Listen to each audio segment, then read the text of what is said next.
To znaczy, że mój pierwotny stosunek, który komplikował tak on nie znikł zupełnie. On nie znikł zupełnie. W jakimś sensie ja ciągle nie wiem, jaka jest Polska. Znaczy ona jest bez porównania lepsza. Ona jest bez porównania lepsza. Również o powiedzmy te sprawy, które mnie pasjonują i pasjonują. Problem również Żydów, w stosunku Polaków do Żydów. Na pewno jest to dzisiaj kraj bez porównania lepszy, bardziej otwarty i jest masę ludzi, których na przykład jak ja wyjeżdżałem z Polski, to ja prawie że nie znajdowałem. To znaczy trudno było właściwie znaleźć zrozumienie, dlaczego ja uważam, że muszę wyjechać. To znaczy pamiętam wtedy rozmowy, o co chodzi przecież. No teraz to prawda, że są przedmiotem dyskryminacji i kampanii nienawiści Żydzi, ale przecież przedtem byli akowcy, żołnierze z armii Andersa, byli jacyś kułacy, byli arystokraci. Ta władza zawsze prześladowała jakąś grupę.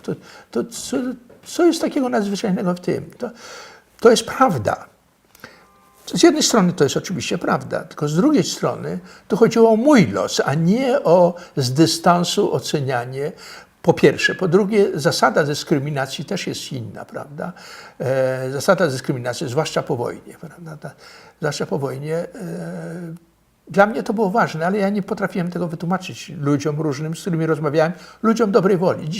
Dzisiaj pod tym względem Polska jest zupełnie inna, to znaczy jest masy zainteresowań, pasji u bardzo wielu ludzi sprawami żydowskimi. Jest ogromnie otwarcie, czasami wręcz snobizm, prawda? Czasami ludzie się podają za Żydów, nie mają z żydostwem nic wspólnego, albo gdzieś tam jakiegoś tam pociotka, coś tam, być może z kimś tam się przespał.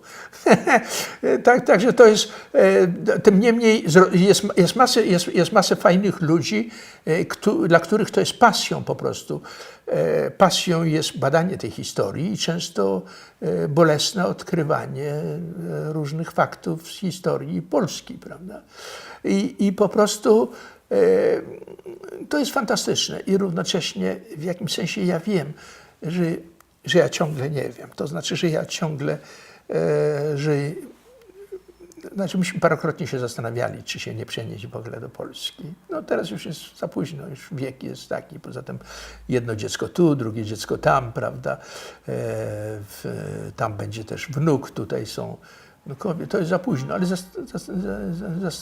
zastanawialiśmy się. Ale mówiąc prawdę, ten problem moich problemów i bólu, który odczuwałem, prawda, on nigdy nie znikł. To znaczy, że ja potrafię się zdystansować, przejść ponad nim, zrelatywizować i autentycznie. To znaczy, że ja wiem równocześnie,